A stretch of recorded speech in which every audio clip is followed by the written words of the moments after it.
Adventures of Raising Grands, The Lowdown. I'm Mindy. And I'm Ed. And we're raising our grandchildren. Thanks for watching. Be sure to like, subscribe, and share this video. Someone you know may need to see this. This episode is about visitation in prison with our grands. First, we'd like to tell you a little bit about how we got to this point, and then share some basic information about dealing with incarcerated biological parents of the children that you're raising. And then finally, we would like to end with our experience of visiting Dee Dee in a state prison. After Dee Dee was arrested, she was taken to the county jail. She was arrested 3 days after we took custody of the children. 3 days. She was taken to the county jail. After 2 weeks, she asked us to bond her out with her tax return. So we did. And 6 days after she was out, she was picked up again on prior charges. At least she got to celebrate her birthday. Happy birthday to her. She asked us to bond her out again, but she didn't have any money left from her tax return. And we certainly weren't using our own. After a couple months, she made her aunt feel really guilty about her being stuck there and convinced her that she had changed. Told her all these promises on how she was going to help us with the kids and get a job and help her dad. So, Auntie decided to go ahead and bail her out. Bad mistake. The first week that she was out, she came almost every day and spent a couple hours here with the children. By the second week, she only came about 3 or 4 times. And then by the 5th week, sometimes I'm not sure we saw her at all. By the 7th week, she only came once. And in the 8th week, she didn't bother to show up or call at all. She was picked up in the 8th week for a violation of the release agreement because she had a dirty drug test. She was still using. She often showed up for the visitations high. She even slept through a 4-hour visitation with the children. After 3 months back in county jail, she was then sentenced to 3 years at a state prison. When someone you know is arrested, you have many decisions to make, and that first decision is whether or not to answer that phone call. And then you have to decide whether or not you're going to continue to communicate with that inmate. There's many different ways to communicate with an inmate. The first way to communicate would be by mail, and that's probably the cheapest because all it costs is a stamp. Be sure to check with the facility to see what's allowed to be sent through the mail. Some facilities allow photos as well as letters, and they have a limit on how many pictures and on how many pages of letters that you can send. You can find out what the facility allows by checking on their website. And if you're not able to use the internet, then you can always call the facility and find out. Another way to communicate with an inmate that doesn't cost very much is by email. Emailing is fairly cheap because you pay by the page. And it's actually cheaper than a stamp. But not all facilities offer emailing. So be sure to check with the facility where you're inmate. The next type is by phone, and this can get kind of expensive because they charge by the minute. When using the phone, there are different ways to put money on the phone. You can do it online or over the phone. And it can be very confusing by the way that they make you set it up. And they don't accept certain credit cards, which makes it even harder. The next way to communicate with an inmate is through video chat. Many facilities now offer video chat that you can download on your computer at home so that you don't have to go to the facility to visit them. Because some facilities only have video chat. When you go to visit them in person, you don't actually see them in person. You just see a monitor. And if you live close, then that would be the cheapest way to visit. Another decision that you have to make when someone you know is incarcerated is whether or not you're going to bail or bond them out. And if you do, where will they stay and who will they stay with? Another decision is whether or not you're going to pay for a lawyer or let them just use one that the state appoints. Another is whether or not you're going to put funds on their commissary. Are you going to give them money so that they can buy extra toiletries and extra snacks and the things like that? The hardest decision that you have to make is what to tell the children. You need to make sure that you tell them something that is age appropriate for them in a way that they're going to understand. We told our grands their mother was in adult timeout. But recently, Monkey has told us that he knows his mother is in jail. Our princess, though, still thinks mommy's in adult timeout for making bad choices. And every time that she talks to her on the phone, she always says, "Mommy, remember to make good choices so that you can come home. Remember that every facility is different. And so you need to check on their websites or give them a phone call to find out what's allowed there, because every facility is different." Now, we'd like to tell you about our experience visiting Dee Dee at a state prison with the Grands. We went in July when it was hot. We'd already sent in our applications a couple months in advance, which you need to do. We were wearing the appropriate clothing because we checked the website for our facility, but we managed to arrive about an hour late because we booked a hotel in a different time zone than the prison. So if you have to book a hotel, make sure that you're not crossing a timeline. We filled out the paperwork and waited in line. We had to wait for 3 hours before we got to the front of the line because something wasn't going right inside. The guards were having trouble doing their job. I don't really think the guards knew what they were doing. Once we got in, we were searched. We had to remove our shoes and belts and walk through a metal detector. They also did a pat search for each one of us. And be sure not to wear a lot of jewelry because you have to stop and they write down every piece of jewelry that you have on a sheet of paper. And when you come out, they have to check off that you left with every single piece of jewelry that you went in with. So it just speeds it up if you take all your jewelry off and leave it in the car. Finally, we were buzzed in. When we walked in, it was kind of a cafeteria-style room. And it was pleasantly surprising, actually. It was really, really clean, and they had tables and fold-out chairs. They had a playroom for the smaller children. The playroom was really cool. They actually had a little kitchenette with dishes and stuff, and they had Legos and puzzles and books and lots of things for the littles to do.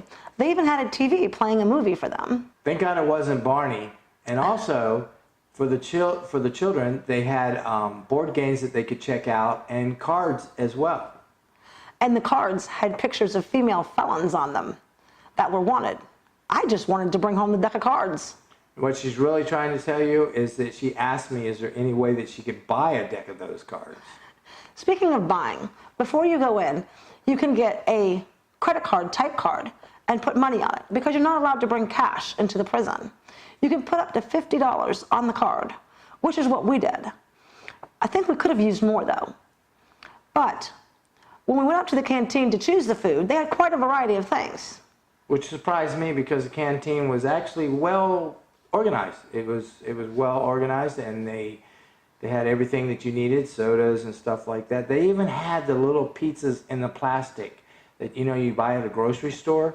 They extended our time by an hour because of the delay of us getting in. So we ended up with a nice 4-hour visit with Dee Dee.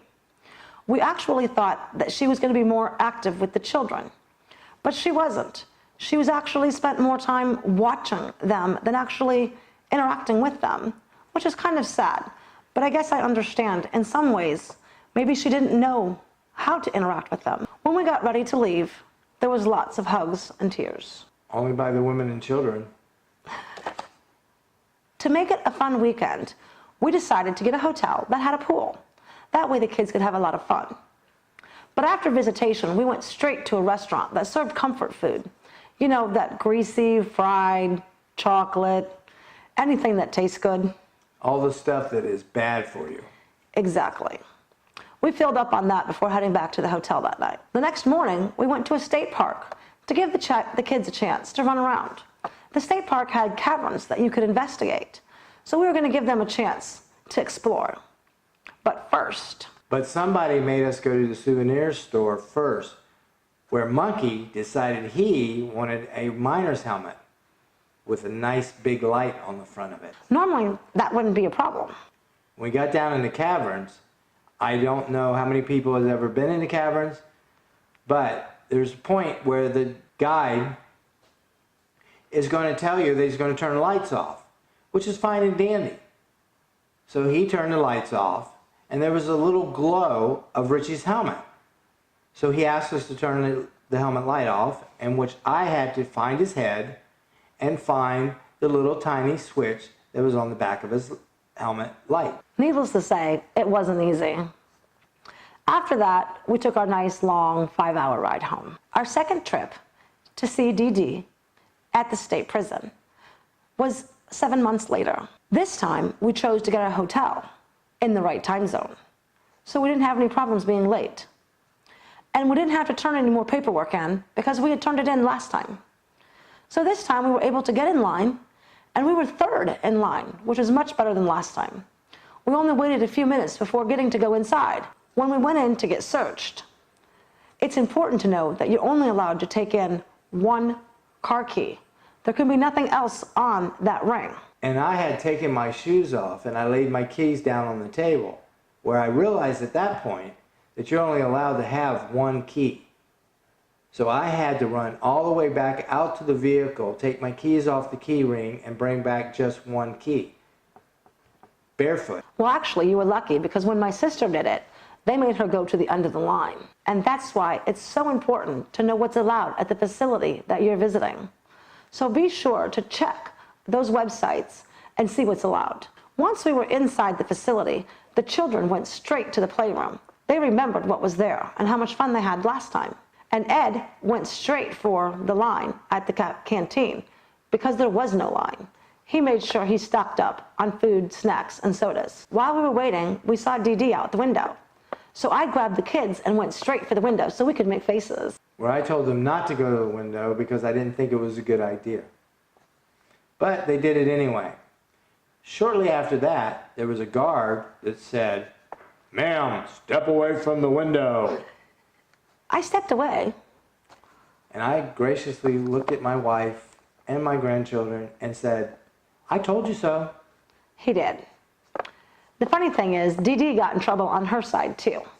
So there for a minute, we didn't think we'd be able to see her that day. But luckily we did. She got to come in and spend 5 hours visiting with her.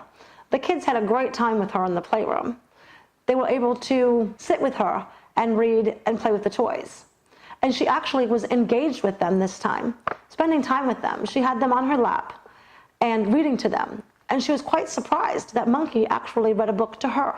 I was holding Sunshine in my arms, and Dee Dee came up to me and Sunshine, and Sunshine actually put her arms out to her mother. I thought she was going to cry. I did cry. This time, we discovered that we could go outside with our inmate. And they had some really nice playground equipment for the children. They had a climbing dome, they had a teeter-totter, a climbing wall, and a tunnel. And we discovered that Dee Dee and Sunshine weigh as much as me and Monkey do. So the seesaw was great. After we finished playing and ended our visitation, it was time to head home. Because this time, instead of playing after, we decided to play before we went to see Dee Dee. The day before we went to see her, we decided to take time and go to what was called the museum. But we never did figure out where the museum part of it was. It had an amazing park and a small area where they actually had animals that were living in their own habitat that are native to the state that we live in. So we were able to see the different animals. And it's funny because the only thing Monkey keeps talking about is how bad the skunks smelled. Our hotel didn't have a pool this time because it was much too cold. But after the visitation with Dee Dee, we drove home. 5 hours. A long 5 hours. Yes, it was a long 5 hours. Monkey wouldn't stop making these weird noises, so we asked him to stop. Over and over again. Where he didn't, so I glanced back, and Monkey's sitting in the back seat with his hands over his ears like this, making the weird noises. And do you know what he said when we asked him what he was doing?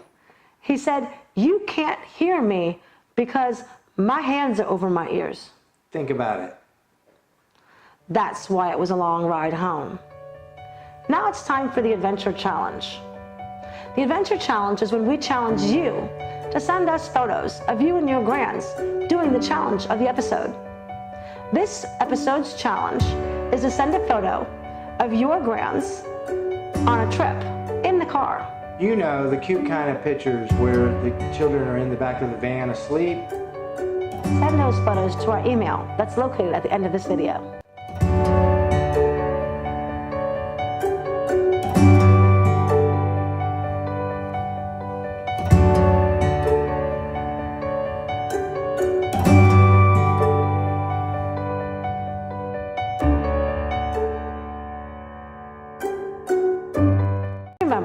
like, subscribe, and share this. Someone you know may need to see it. Remember, send in those photos.